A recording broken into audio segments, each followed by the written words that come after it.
जैन धर्म अनुसार द्विदल महापाप क्यों? कंफ्यूजन यह है कि जैन धर्म में द्विदल खाने पर पाप क्यों बताया गया है और क्यों द्विदल भक्षण को त्याग करने को कहा जाता है। सॉल्यूशन जानने के लिए बने रहिए इस वीडियो के अंत तक। ये जानकारी हमने परम पूज्य पन्यास प्रवर श्री निर्मोह सुंदर विजय जी महाराज साहब द्वारा लिखित धर्म प्रेमी संदेश मैगजीन से ली है। द्विदल क्यों अभक्ष्य कहा गया है और द्विदल होता क्या है, आइए देखते हैं सरल भाषा में सिर्फ 5 पॉइंट्स में।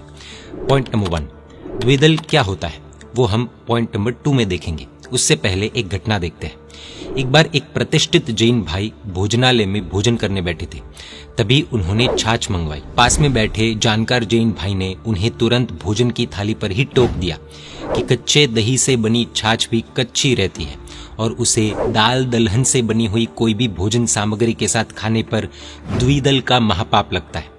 उस भाई ने कहा कि जब तक मैं उसमें जीवों की उत्पत्ति न देख लूं तब तक मैं उसे खाने में पाप नहीं मानूंगा।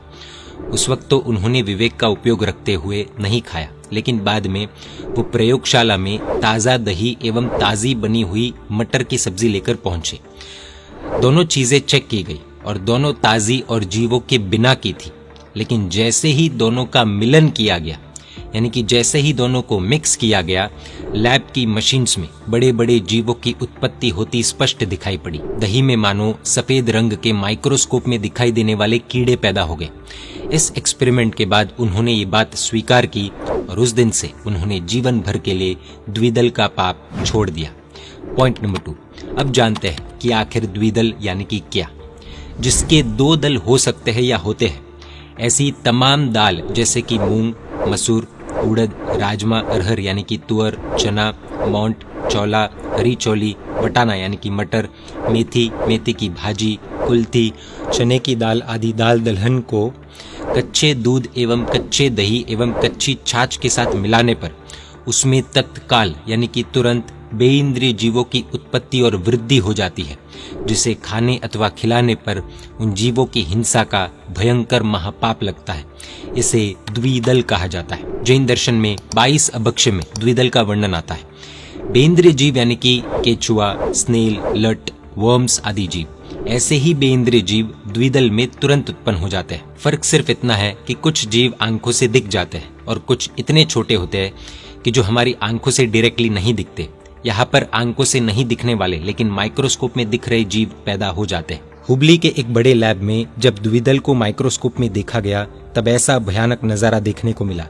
आप खुद अपनी आंखों से देख सकते हैं द्विदल होने पर किस तरह के जीव उत्पन्न होते हैं। लेकिन हाँ, उबाले हुए दही के साथ जब दाल मिक्स की गई तब जीवों की उत्पत्ति देखने को नहीं मिली। द्विदल का विषय शायद माइक्रोस्कोप में हमें बहुत स्पष्ट रूप से दिख जाएगा, लेकिन ऐसा जरूरी नहीं है कि हर सिद्धांत अथवा विषय इसी तरह माइक्रोस्कोप अथवा मशीन्स में दिखेगा ही। सत्य को प्रूव होने के लिए साधन की जरूरत नहीं है। साधन के बिना भी सत्य प्रमाणित हो सकता है, यानी कि सत्य को साधन के प्रमाण पत्र की आवश्यकता नहीं है। खैर, पॉइंट नंबर 3, द्विदल का भक्षण महापाप क्यों? कुछ बातें शायद इस वीडियो में हम रिपीटेडली यानी कि बार बार कहेंगे, इससे प्लीज इरिटेट नहीं होना है। ये सिर्फ इस विषय की सीरियसनेस के लिए कर रहे हैं। सामान्यतः जैन धर्म के अनुसार गृहस्थ धर्म पाल रहे ऐसे श्रावक श्राविकाओं को अपना जीवन यापन करने के लिए कुछ कंडीशंस के साथ सिर्फ एकेंद्रीय जीवों की हिंसा की परमिशन है। वो भी हो सके उतनी कम से कम करनी है, लेकिन बेइंद्रिय से लेकर पंचेंद्रिय तक के जीवों को हनन करने एवं भक्षण करने पर पाबंदी है, प्रोहिबिटेड है, क्योंकि इसमें दिल को ज्यादा कठोर बनाना पड़ता है, निष्ठुर बनाना पड़ता है, इसलिए पाप भी अधिक लगता है। इसकी पूरी चर्चा हम ऑलरेडी एकेंद्रिय वर्सेस पंचेंद्रिय वाले वीडियो में देख चुके हैं। आपकी जानकारी के लिए बता दें, बेइंद्रिय से लेकर पंचेंद्रिय जीवों के भक्षण में मांसाहार भक्षण का भी दोष सामान्यतः बताया गया है। इसलिए केंचुए से बनी चाइनीज आइटम या कॉकरोच का अचार या टिड्डे का अचार हम खा तो नहीं सकते, खाने का सोच भी नहीं सकते। हम कोमल दिल से जीने वाले इंसान हैं, कोई पशु नहीं है कि अपनी जीभ की आसक्ति के वश यानी कि टेस्ट के पागलपन के चक्कर में किसी को भी अपने पेट में डालते रहे। बेइंद्रिय जीव का भक्षण यानी कि एक अपेक्षा से मांसाहार भक्षण ही समझना है। इसलिए द्विदल का भक्षण महापाप है। धर्म संग्रह में तो लिखा है कि द्विदल का भक्षण करने में मांसाहार तुल्य पाप लगता है। योग शास्त्र का शास्त्र पाठ आप स्क्रीन पर देख सकते हैं। पॉइंट नंबर 4, द्विदल के पाप से कैसे बच सकते हैं? अनंत तीर्थंकर परमात्मा द्वारा ये बताया गया है कि मूंग की दाल हो चाहे मूंग हो, चना हो चाहे चने की दाल, उड़द हो या उड़द की दाल हो, मटर हो, अरहर यानी कि तुअर की दाल हो, हरी वालोर पपड़ी हो, चाहे चौली की सब्जी हो, चौली हो, राजमा हो, मेथी हो या ऐसी भी कोई भी अन्य दाल दलहन है, मसूर इत्यादि, इन दाल दलहन के साथ या इन दाल दलहन से बनी हुई कोई भी चीज के साथ ऐसा दूध या दही मिक्स किया जाए जो गर्म नहीं किया गया है और फिर उसका भक्षण किया जाए तो महापाप लगता है। अनेक बेइंद्रिय जीवों के प्राणों के हनन का, हिंसा का, अभक्ष्य भक्षण एवं अनंत तीर्थंकरों के आदेश के हनन का महापाप। इन दाल दलहन के साथ गरम दूध अथवा दही मिलाने पर जीवों की उत्पत्ति नहीं होती। गरम दूध या दही मतलब पूरा उबाला हुआ दूध अथवा दही, सिर्फ थोड़ा सा कम या फिर थोड़ा सा ज्यादा गर्म किया हो, यानी कि उबाला हुआ नहीं हो, ऐसे दूध अथवा दही के साथ दाल दलहन मिक्स करने पर भी जीव उत्पत्ति शुरू हो जाती है। इसलिए दूध अथवा दही का उबालकर दाल दलहन के साथ काम में लेना इज मस्ट। दही कैसे गर्म करना है, उसका प्रोसेस क्या होता है, ये जानने के लिए आपको वीडियो अंत तक देखना होगा। पॉइंट नंबर 5, प्लीज अंडरस्टैंड, दाल दलहन या उससे बने भोजन के पदार्थ खाने की कोई भी मनाही नहीं है। ठीक उसी प्रकार दूध, दही या उससे बने खाद्य पदार्थ खाने पर भी कोई पाबंदी नहीं है। दोनों चीजें भक्ष्य ही है, खाने योग्य ही है। शर्त सिर्फ इतनी सी है कि साथ में खाना हो तो चाय की तरह उबालने के बाद, यानी कि दूध, दही या उससे बने खाद्य पदार्थ उबालने के बाद उसमें दाल दलहन मिले, यानी कि मिश्रित हो, मिक्स हो, तो भी कोई पाप नहीं है। उबाले हुए दूध दही के साथ दाल दलहन मिक्स होने पर जीवों की उत्पत्ति नहीं होती है। फॉर एग्जाम्पल, यदि रायते में चना दाल के आटे यानी कि बेसन से बनी बूंदी डालकर खाना है तो रायता गर्म किए हुए दही से बनाया गया हो और उसके बाद उसमें यदि बूंदी डाले तो कोई पाप नहीं लगेगा। जैसे दाल से बने पापड़ खाए, उसके ऊपर गर्म करने के बाद ठंडी की गई छाछ पिए तो कोई पाप नहीं है, लेकिन उसके ऊपर कच्ची छाछ पी ली तो द्विदल का महापाप लगेगा। सावधानी सिर्फ इतनी ही रखनी है कि यदि कच्चे दूध, दही या उससे बने खाद्य पदार्थ का उपयोग ही करना हो तो दाल दलहन को या फिर उससे बने पदार्थों को जरा सा भी उसमें मिश्रित होने से बचाना है। ये तो हमने जाना कि द्विदल क्या होता है और वो अभक्ष्य क्यों है। द्विदल का पाप रोजमर्रा की जिंदगी में कैसे होने की संभावना है और द्विदल के महापाप से बचने के लिए क्या सावधानी रखनी है, आइए जानते हैं 18 पॉइंट्स में। ये 18 पॉइंट्स पूरे फोकस के साथ देखिएगा। सावधानी नंबर 1, एक बात खास समझने जैसी है कि सिर्फ कच्चा दूध या कच्चे दही से बनी चीजें काल के अनुसार खाने में कोई पाप नहीं है, लेकिन वो ही चीजें जैसे कि श्रीखंड, छाछ, लस्सी, दूध का क्रीम इत्यादि दाल दलहन के साथ खाने पर ही महापाप के भागीदार हम बनते हैं। यदि दोनों अलग अलग हो तब भक्ष्य है, लेकिन मिक्स होने पर ही वो अभक्ष्य बन जाते हैं। ये दोनों रसोई में बनाते वक्त मिल जाए तो भी महापाप, थाली में यदि मिल जाए तो भी महापाप, हाथ में मिल जाए तो भी महापाप। खाते वक्त पहले कच्चे दही से बना श्रीखंड खाया और उसी झूठे मुंह से उड़द मूंग का बना हुआ पापड़ खाया तो मुंह में मिक्स होने पर भी द्विदल का महापाप लग जाता है। हालांकि बिना गर्म की गई कच्ची छाछ आदि पीने के बाद मुंह को पानी पीकर एकदम स्वच्छ कर लिया हो तो उसके ऊपर दाल दलहन की बनी कुछ भी चीज खाने पर द्विदल का पाप नहीं लगेगा। इसी तरह पहले दाल दलहन की बनी कुछ भी चीज खाई, फिर पानी से मुंह पूरा स्वच्छ कर दिया, फिर छाछ पी यानी कि कच्ची छाछ पी तो भी द्विदल का पाप नहीं लगेगा, क्योंकि शरीर के अंदर रहे हुए एसिड के कारण और केमिकल प्रोसेस से उस खाए हुए अन्न में बेइंद्रिय जीवों की उत्पत्ति, विनाश आदि नहीं होता, इसलिए ये महापाप नहीं होता है। इतनी छोटी सी समझ यदि हर परिवार के सभी सदस्यों को आ जाए तो कितने सारे पापों से हम बच सकते हैं, कितनी जीव विराधना से हम बच सकते हैं और शरीर निरोगी भी रह सकता है। हर शाकाहारी व्यक्ति को द्विदल का पाप न हो इसकी सावधानी अवश्य रखनी चाहिए, ऐसा गुरु भगवंत फरमाते हैं। सावधानी नंबर 2, सामान्य सावधानी देखे तो कढ़ी हर घर में बनती है, लेकिन एक पाप वाली कढ़ी है तो दूसरी निष्पाप वाली। कैसे? तो देखिए, दही से बनाई कढ़ी में थोड़ी सी सतर्कता हमें बड़े पाप से बचा सकती है। दही की कढ़ी में बेसन यानी कि चने का आटा पहले डाला या बाद में, स्वाद में तो कोई फर्क नहीं पड़ता, लेकिन दही पूरी तरह से गर्म होने से पहले यानी कि उबलने से पहले यदि बेसन डाल दिया जाए तो बेइंद्रिय जीव तुरंत उत्पन्न होने निश्चित है और अग्नि में उबलती कढ़ी में मरने भी निश्चित है। लेकिन वो ही बेसन यानी कि चने का आटा कढ़ी में दही गर्म होने के बाद में डाला गया हो तो बिल्कुल भी पाप नहीं लगेगा, बेइंद्रिय जीव उत्पन्न नहीं होंगे और मरेंगे भी नहीं। बेसन यानी कि चने का आटा, चना भी दाल होने से द्विदल की सावधानी रखनी होती है। गुजराती व्यंजन जैसे कि खमनी, खम्मन, थेपला आदि में बेसन में अगर कच्चा दही मिला दिया जाए तो इससे द्विदल के कारण जीव हिंसा का महापाप लगता है। इसलिए इसमें हमेशा सावधानी बरतनी चाहिए कि अगर दाल दलहन वाली कोई भी आइटम में दही या छाछ मिलानी हो तो वे अच्छी तरह से गर्म किए हुए ही होने चाहिए। दाल दलहन से बने पापड़, पापड़ी, खींचिया आदि के साथ दही या छाछ लेते समय ये ध्यान रखना चाहिए कि दही या छाछ गर्म किए हुए हो, वरना द्विदल का पाप लग सकता है। सावधानी नंबर 3, छाछ कई सारे घरों में गर्मी के दिनों में और आमतौर पर भी पी जाती है। भोजन के बाद झूठे मुंह को पानी से स्वच्छ करके मुंह में भोजन का बिल्कुल भी अंश न होने के बाद वही छाछ पीने में आए तो बिल्कुल भी पाप नहीं लगेगा। कच्चा श्रीखंड खाने के पीछे स्वाद की फिक्र हो तो रसोई का मेनू भी ऐसा ही रखना चाहिए कि द्विदल की संभावना ही न हो, जिससे द्विदल का पाप ही न लगे। कढ़ी भी अगर बेसन से नहीं बल्कि चावल के आटे से बनी हो, उसमें मेथी न डाली गई हो, लौकी, तुरई, गिलकी आदि की सब्जी हो, रोटी चावल हो तो कोई भी द्विदल की संभावना ही नहीं होगी। हालांकि इसमें जोखिम खड़ा हो सकता है। मेथी के दाने से तो द्विदल होता है, मेथी के पत्तों से भी होता है और आचार से भी। इसलिए अच्छा तो यही रहेगा कि श्रीखंड को गर्म करने के बाद ही खाया जाए। जैसे घर पर मेथी की भाजी की सब्जी बनी हो और साथ में पुलाव और दही हो, तब मेथी की भाजी के साथ एवं पुलाव में डाले गए मटर के साथ कच्चा दही द्विदल हो जाता है। इसलिए इस दही को पक्का कर लेना चाहिए, पूरी तरह से उबाल देना चाहिए।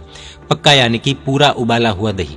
सावधानी नंबर 4, आमरस में कच्चा दूध ही कई बार डाल दिया जाता है, क्योंकि दूध गर्म करना, फिर ठंडा करना, फिर आमरस में मिक्स करना बहुत झंझट वाला काम हो जाता है। घर पर तो फिर भी हम ये कर देते हैं, लेकिन सामूहिक भोज में ये सब बहुत हेक्टिक हो जाता है। इसीलिए रसोई बनाने वाले आमरस में कच्चा दूध डाल देते हैं। अब आमरस देखकर जीभ किसी की भी लपलपाती ही है। व्यक्ति थाली में लेकर आमरस पिएगा, 2-3 बार टेस्ट से पिएगा। पीने के बाद उसी थाली में उन्हीं हाथों से दाल चावल खाएगा। वो ये सोचेगा कि आज तो मजा आ गया। इस मजा की सजा मिलेगी तब नानी याद आ जाएगी। देखिए, आमरस जिस थाली में लिया पहले तो वो थाली चलती नहीं, फिर जिस हाथ से पिया वो हाथ धोए नहीं, साफ किए नहीं। जिस मुंह से आमरस पिया वो मुंह भी साफ और स्वच्छ किया नहीं। दाल चावल खाते ही बेंद्री जीभ थाली में, हाथ में एवं मुंह में उत्पन्न हो जाएंगे। इसी तरह से बाकी सब चीज़ों में भी समझना है, जैसे कि पापड़ और छाछ, जैसे कि दही की चाट आइटम के ऊपर डाली जाती नमकीन सेव, जैसे दही की आइटम और दाल चावल आदि। प्लीज़ नोट, ये चीज़ें अभक्ष्य नहीं है। यानी कि हम ऐसा नहीं कह रहे कि कच्चे दूध वाला आमरस नहीं पीना है या फिर पापड़ नहीं खाना है या फिर दही वाली आइटम नहीं खानी है। हमारा कहना सिर्फ इतना है कि कच्चे दूध या दही से बनी आइटम हो तो दाल दलहन के साथ नहीं खाना है। दोनों का मिक्सिंग थाली में, हाथ में या मुंह में नहीं होना चाहिए, बस। सावधानी नंबर 5, कुछ लोगों को द्विदल का मतलब सिर्फ कच्चे दही और दाल का मिश्रण लगता है, लेकिन नहीं, ये अधूरी जानकारी है। सिर्फ कच्चा दही ही नहीं बल्कि कच्चा दूध एवं कच्चे दही से बनी छाछ के साथ दाल दलहन अथवा दाल दलहन से बनी कोई भी चीज मिश्रित होने पर बेइंद्रिय जीव उत्पन्न हो जाते हैं। कच्चे दूध, दही, छाछ, श्रीखंड आदि के साथ नमकीन सेव, भुजिया, सेव की सब्जी, दाल के छिलडे, इडली, वड़ा, डोसा, उत्तपम, बोंडा आदि, मूंग उड़द के लड्डू, दालिया की चटनी आदि खाने से द्विदल का पाप लगता है। तेल जो नमकीन इत्यादि तलने में यूज किया जाता हो, कई बार वो तेल फिर से बाद में यूज करने के लिए अलग रख दिया जाता है। अब मान लीजिए तेल में दाल दलहन की कोई चीज तली हो, सेव इत्यादि नमकीन तला हो, तो दाल दलहन का अंश तेल में रहता ही है। अब इसी तेल को फिर से कच्ची छाछ, दही में यूज नहीं करना, यानी कि ऐसे तेल से कच्चे दही में तड़का नहीं लगाना चाहिए। सावधानी नंबर 6, द्विदल के पाप से बचने के लिए जैन साधु साध्वी जी भगवंत क्या करते हैं। हमें जानकर आश्चर्य होगा कि जैन साधु साध्वी जी भगवंत इस महापाप से बचने के लिए कितनी सुंदर सावधानी रखते हैं। जैन साधु के आहार को गोचरी कहते हैं। गोचरी के लिए जाने वाले साधु भगवंत को खास शिक्षा यानी कि ट्रेनिंग दी जाती है, या फिर उन्हीं साधु भगवंत को गोचरी के लिए भेजा जाता है जो इन सारी बातों को जानते हैं। यदि नीचे के पात्रे में दाल दलहन हो तो ऊपर के पात्रे में कच्चे दूध, दही से बनी चीजें लाते ही नहीं है, क्योंकि कच्चे दूध, दही या छाछ की एक बूंद भी नीचे के पात्र में यानी कि जिसमें दाल है उसमें मिल जाए तो जीवों की उत्पत्ति तुरंत शुरू हो जाती है। वो पात्र ही छोड़ देना पड़ता है। वाइस वर्षा भी नहीं चलेगा, यानी कि ऊपर दाल या दाल की सब्जी आदि हो तो नीचे कच्चे दूध दही से बनी चीज नहीं लाएंगे। साधु साध्वी जी भगवंतों के लिए बेइंद्रिय जीव का नाश यानी कि महाव्रतों का भंग, इसीलिए अलग अलग पात्रा में लाया जाता है अथवा अलग अलग महात्माओं द्वारा लाया जाता है। लाने के बाद भी अलग अलग पात्रे में दूर दूर ही रखा जाता है। दाल दही को परस्पर अनटचेबल मानकर व्यवहार किया जाता है। जिस पात्र में कच्चा दही हो उसे खाली करने के बाद उसे धोने के लिए भी अलग पानी, उस पात्र को पोंछने के लिए भी अलग कपड़ा और उस स्थान को भी पोंछने के लिए अलग कपड़ा उपयोग में लिया जाता है। सिर्फ इतना ही नहीं, उस पात्र को पोंछकर साफ करने वाले वस्त्र को भी अलग से धोया जाता है ताकि बेइंद्रिय जीवों की हिंसा का दोष न लगे। सावधानी नंबर 7, इस बारे में कुछ श्रावक श्राविकाएं भी बहुत सावधानी बरतते हैं। कई सारे श्रावक श्राविकाएं ऐसे भी होते हैं जिनकी जयना यानी कि जीव रक्षा की तत्परता काबिल तारीफ है। एक बार घर के किसी सदस्य की गलती से दही वाले बर्तन में दाल का अंश गिर गया तो उन्होंने दही के पात्र को छूने से भी मना कर दिया और वृक्ष की शीतल छांव में रखवा दिया। ऐसी भी श्राविकाएं होती है, हालांकि ऐसी सिचुएशन ही नहीं आए उसका पूरा ध्यान रखना चाहिए। कुछ श्रावक श्राविका मिस्सी रोटी नहीं खाते क्योंकि उसमें गेहूं के आटे के साथ बेसन यानी कि चने का आटा आता है जो कच्चे दही में द्विदल होगा। खाते भी है तो सावधानी पूर्वक खाते हैं, उसके साथ कच्चा दही वगैरह नहीं लेते। कुछ जैन लोग आटा भी घर में ही पीसते हैं। जी हाँ, क्योंकि बाजार की चक्की में बेसन का अंश भी गेहूं के आटे में मिलने पर द्विदल के पाप की संभावना जाग जाती है, क्योंकि अगर वो रोटी फिर कच्चे दही के साथ या फिर कच्ची छाछ के साथ खाई जाए तो द्विदल की गड़बड़ी हो जाती है। सावधानी नंबर 8, सावधानी किस तरह की हो सकती है। वाल्केश्वर मुंबई की एक श्राविका बहन अपने घर पर कच्चे दही से बनी आइटम्स खाने में अलग ही रखते हैं। मान लीजिए भोजन पूरा हो गया, द्विदल न हो उसका पूरा ध्यान भी रख लिया, लेकिन जो दही की आइटम वाला मेन बर्तन हो वो धोने पर बचे कुचे दही के अंश भी सिंक अथवा गटर में मिश्रित होकर जीव हिंसा का पाप न हो। इसलिए ये श्राविका बहन अपने घर पर जलते चूल्हे में दही का वो बर्तन संडासी से पकड़कर यानी कि पकड़ से पकड़कर दही गर्म करके ही दही अथवा छाछ के अंतिम अवशेष धोने के लिए भेजते हैं ताकि गटर में भी दाल दही मिश्रित न हो जाए। शायद कई लोगों को लगता होगा कि किचन क्या है, रसोई क्या है, रोटी सब्जी ही तो बनानी है, मामूली सी बात है। जी नहीं, रसोई संभालना कोई मामूली बात नहीं है, ये एक बहुत बड़ा आर्ट है, अपने आप में एक धार्मिक कार्य है। जयना ये कोई मामूली शब्द नहीं है, ये तीर्थंकर परमात्मा की आज्ञा है। इसलिए जिस रसोई घर में जयना का पालन होता है वो अपने आप में मंदिर बन जाता है, ऐसा कहना गलत नहीं होगा। कई लोगों को लगता है श्राविका बहनें क्या ही तो करती है, बहुत इजी काम है, उठो आटा तैयार करो, 15-20 मिनट रोटी बनाओ, सब्जी बनाओ, बर्तन धो लो, हो गया काम। अगर कोई व्यक्ति ऐसी हल्की सोच रखता है तो बहुत बड़े भ्रम में जी रहा है। जयना पालन, जयना पूर्वक रसोई का कार्य संभालना ये कोई मामूली काम नहीं है, ये एक आर्ट है, ये एक बहुत मुश्किल कला है। जयना यानी कि प्रभु की आज्ञा, जहाँ जयना पाली जाती है स्वयं प्रभु वहां पर बसते हैं, ऐसा समझ सकते हैं।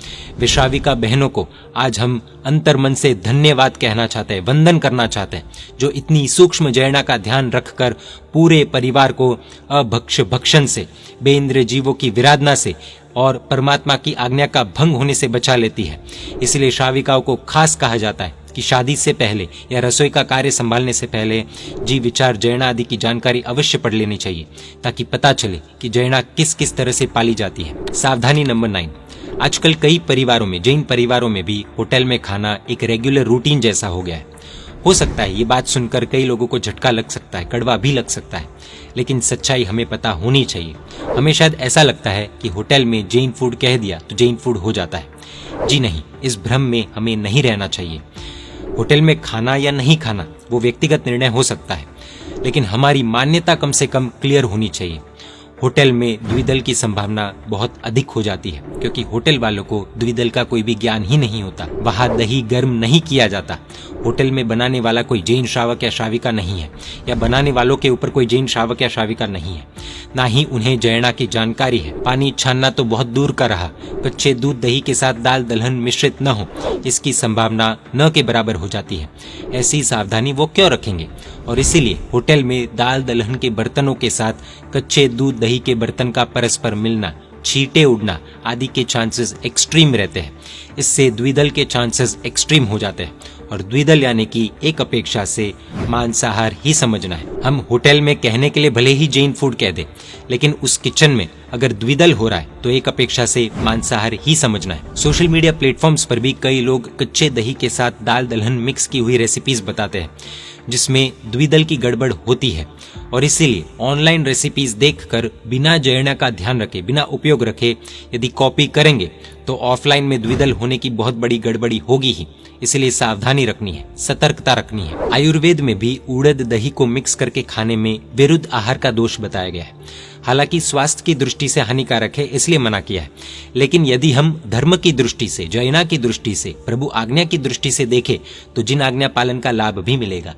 सावधानी number 10, street food, junk food, बाहर का खाना जैसे दही कचौरी, दही वाली सेव पूरी, दही की पापड़ी चाट, दही मटर चाट, दही की टिक्की, दही समोसा चाट, दही भल्ला पापड़ी चाट आदि चीजें जहां पर इस तरह की बेसन की सेव अथवा बूंदी अथवा कोई भी दाल दलहन की बनी चीज और उसके साथ कच्चा दही मिक्स किया हुआ हो, वहां पर बेइंद्रिय जीव तुरंत उत्पन्न हो गए हैं ये मानकर ही चलना है। कई बार दही चावल यानी कि कर्ड राइस में भी जो तड़का डालते हैं उसमें उड़द दाल या फिर चना दाल का भी प्रयोग किया जाता है।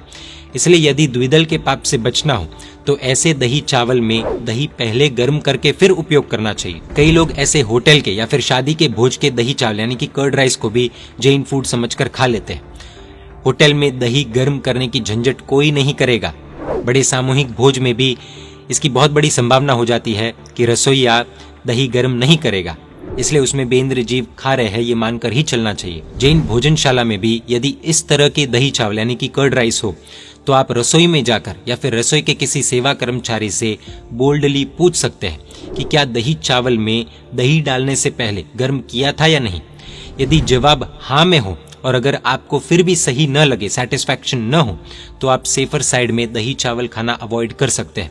यदि 100% जैना है तो फिर वापर सकते हैं। कई लोग नारियल आदि की चटनी में भी कच्चा दही डालते हैं और फिर उसी चटनी में दालिया, जिसे हम फुटाना भी कहते हैं, वो भी डाल देते हैं और बाद में चटनी के तड़के में उड़द दाल या चना दाल का भी उपयोग करते हैं, जिसमें भयंकर द्विदल का दोष लगता है। इसलिए चटनी बनाते समय उसमें गर्म दही का उपयोग करना चाहिए और अगर कच्चा दही डालना है तो फिर चटनी में दाल दलहन डालना या फिर उस चटनी के साथ दाल दलहन की कोई भी चीज खाना अवॉइड करना चाहिए।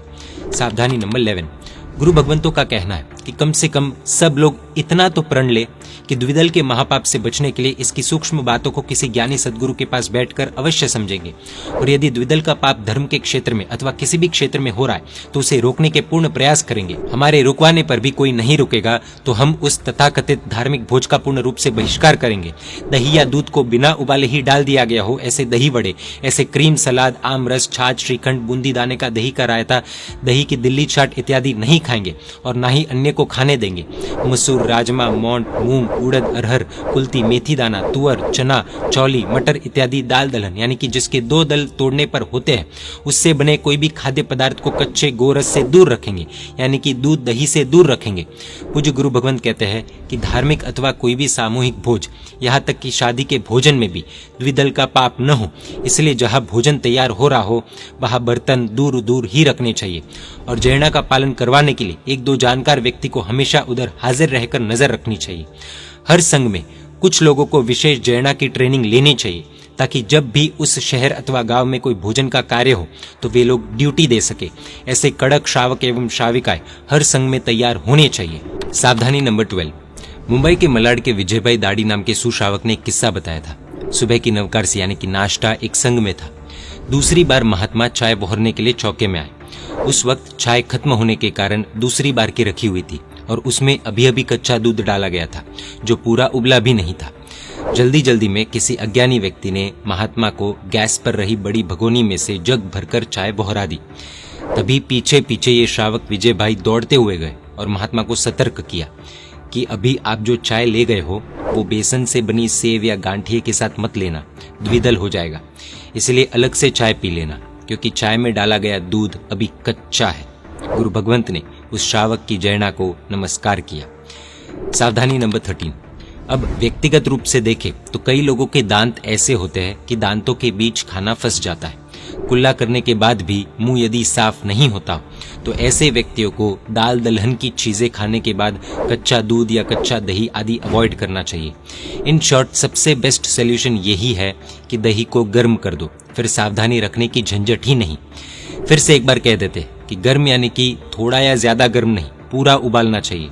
एक और सेफ्टी यह है कि सामूहिक भोजन कार्यक्रम में, फिर चाहे वो शादी का हो या कहीं भी हो, जहां हम 100% श्योर न हो कि जैना का पालन हो रहा है, थोड़ा सा भी डाउट हो, वहां या तो भोजन करना ही नहीं चाहिए, और करना ही पड़े तो कम से कम दही की चीजें, दूध की चीजें पूरी तरह से अवॉइड करनी चाहिए। लीलोतरी तो विशेष अवॉइड करनी चाहिए जैना के कारण। सावधानी नंबर 14, अधिकांश लोगों की शिकायत होती है कि गर्म करने पर दही फट जाता है या फिर बेस्वाद बन जाता है। उसका भी निवारण है कि 10 किलो दही में 100 ग्राम चावल का आटा मिश्रित कर दिया जाए और फिर गर्म किया जाए तो दही फटेगा भी नहीं, बेस्वाद भी नहीं बनेगा और जल्दी से गर्म भी हो जाएगा। पूरा गर्म करने के बाद ठंडा करके उसमें से कुछ भी बना सकते हैं। द्विदल के पाप से हम बच सकते हैं। यहाँ पर कुकर में दही कैसे गर्म कर सकते हैं उसको प्रैक्टिकली देखेंगे ताकि सब अपने अपने घर पर इसका अच्छे से पालन कर सके। प्रोसेस बहुत सिंपल है। दही के बर्तन में ही दही को छुरी से सुधारा जाएगा, काटा जाएगा, यानी कि लाइंस किए जाएंगे बीच में, या फिर इस तरह से आप घुमा भी सकते हैं। जिस तरह खम्मन को काटा जाता है उसी तरह दही में भी करना है, इस तरह से। इससे दही में रहा हुआ पानी पूरे बर्तन में फैल जाएगा। बाद में कुकर में 2 बार सीटी बजे तब तक वेट करना है। 2 बार सीटी बज चुकी है यानी कि दही यूनिवर्सली पूरी तरह से गर्म हो चुका है। पूरे बर्तन का कोई भी हिस्सा गर्म होने से बाकी नहीं रहेगा। सावधानी नंबर 15, बहुत दुख के साथ कहना पड़ रहा है कि आजकल धर्म के क्षेत्र में भी द्विदल का पाप खुलेआम घुस चुका है और बढ़ने लगा है। आजकल के अधिकांश स्वामी वात्सल्य यानी कि धार्मिक कार्यक्रमों के भोजन में बन रही दही के खाद्य पदार्थ के कारण द्विदल का महापाप समस्त संघों के उन सदस्यों के सर पर कलंक बनकर चिपक रहा है जो अज्ञानी बनकर उस भोज को मस्ती से खा रहे हैं और जो भक्ति के नाम से उसे खिला रहे हैं। पाप के स्थानों में पाप हो समझा जा सकता है, लेकिन धर्म के स्थानों में पाप महापाप बन जाता है। अतः स्वामी वात्सल्य में द्विदल का पाप नहीं घुसना चाहिए। आपको एक हैरान कर देने वाली घटना बताते हैं जिसके बाद सभी संघों के अग्रणी भी शायद एक्शन मोड में आ जाएंगे। एक बहुत बड़े जैन संघ में कई वर्षों से स्वामी वात्सल्य में यानी कि धार्मिक सामूहिक भोजन में कच्चे दही से बना श्रीखंड परोसा जाता था। भोजन में दाल दलहन की चीजें भी होती ही है, जैसे कि बेसन दाल आदि का नमकीन, फिर दाल आदि की सब्जी, तो द्विदल होना स्वाभाविक है। अर्थात स्वामी वात्सल्य में बेइंद्रिय जीवों की भयानक हिंसा। वहां पर एक धार्मिक परिवार था जिसने इस स्वामी वात्सल्य का बॉयकॉट करना शुरू कर दिया। प्रतिष्ठित परिवार होने से संघ के कई लोग उन्हें आने के लिए आमंत्रण करते थे, फोर्स करते थे, लेकिन उनका कहना एकदम क्लियर था, जहां मेरे परमात्मा की आज्ञा की इस तरह धज्जियां उड़ाई जाए वहां हम कदम भी नहीं रखेंगे। स्वाद के कारण कुछ समय तक एक अच्छे दही का श्रीखंड बनना रुका नहीं, अर्थात बेइंद्रिय जीवों की हिंसा नहीं रुकी। आखिरकार एक बार एक बड़े प्रभावक एवं तपस्वी आचार्य भगवंत वहां पर पधारे। उनकी निष्ठा में ये स्वामी वात्सल्य होने वाला था, और स्वामी वात्सल्य में तो गुरु भगवंत को गोचरी बहराने का लाभ भी मिलता ही है। ये प्रतिष्ठित परिवार का सदस्य जो बॉयकॉट मोड में था वो पहुंचे आचार्य भगवंत के पास और नम्रता पूर्वक कह दिया कि साहिब जी, अगर आप इस स्वामी वात्सल्य में निष्ठा देते हैं तो आपको ये कच्चे दही का श्रीखंड रुकवाना पड़ेगा, वरना आपको भी इसका पाप अवश्य लगेगा। देखिए, एक श्रावक की गीतार्थ था। गुरु भगवंत ने पूरी बात जानी और संघ के अग्रणियों को बुलाया और कह दिया कि यदि मेरी निष्ठा चाहिए और यदि आप चाहते हैं कि मेरे शिष्य वहां गोचरी के लिए आए तो द्विदल नहीं चलेगा, यानी कि कच्चे दही का श्रीखंड नहीं चलेगा। बेइंद्रिय जीवों की हिंसा बिल्कुल नहीं चलेगी। हमारे लिए प्रभु और प्रभु की आज्ञा सर्वोपरि है, और यदि आपको वो श्रीखंड की परंपरा चलानी हो तो ना मेरी निष्ठा मिलेगी ना ही मेरे साधु उधर आएंगे। अब फैसला आपको करना है। आखिरकार संघ ने मिलकर निर्णय किया और कच्चे दही का श्रीखंड रोक दिया गया। इस भयानक जीव हिंसा को रोकने के लिए उस भाई की जितनी अनुमोदना की जाए कम है। सावधानी नंबर 16, एक बहुत दुख की बात कहे तो कई भोजन के कार्यक्रमों में जैना का ध्यान रखने वाले अलग अलग श्रावकों को ड्यूटी दी जाती है। इन जैना वाले श्रावक को चारों तरफ से गालियां सुननी पड़ती है। रसोई बनाने वाले महाराज भी जैना वाले श्रावकों को अलग अलग नजर से देखते हैं कि आ गए हमारा काम बढ़ाने। अब बोलेंगे कि ये गर्म नहीं किया, दूध गर्म नहीं किया, दही गर्म नहीं किया, दिमाग का दही करेंगे इत्यादि। और इससे ज्यादा दुख तो तब होता है जब खुद जैन लोग अग्रणी भी, जी हाँ अग्रणी भी जैना श्रावकों से इरिटेट हो जाते हैं और क्या नहीं सुनाते कि अरे यार, ये आदमी को किचन से हटाओ नहीं तो शांति से काम करने नहीं देगा। अंदर के लोगों की भी गालियां, रसोई बनाने वालों की भी गालियां। और इसीलिए इस ड्यूटी के लिए बहुत कम लोग तैयार होने की सोचते हैं कि फालतू में गालियां सुननी पड़ेगी। एक्चुअली में ये जयना श्रावक ही पूरे स्वामी वात्सल्य में प्रभु की आज्ञा का पालन करवाने में बैकबोन होते हैं। जिस कार्यक्रम में इनको फ्री हैंड दिया जाता है वहां बहुत अच्छे से जयना पलाई जाती है और हजारों लोगों को महापाप से बचाया जाता है। वंदन है जयना श्रावकों को। अविधि असाधना के लिए पहले से ही क्षमा चाहते हैं, लेकिन एक और गंभीर समस्या अब ये हो गई है कि आज कई गुरु भगवंतों को जब बोला जाता है कि साहिब जी जयना का पालन नहीं हो रहा है, तब गुरु भगवंत भी कम या तो फिर बिल्कुल भी इंटरेस्ट नहीं लेते। वो सोचते हैं कि ज्यादा बोलने जाएंगे तो ट्रस्टीज के साथ झगड़ा हो जाएगा, लेकिन प्रभु आज्ञा का क्या, बेइंद्रिय जीवों की उत्पत्ति होगी उसका क्या।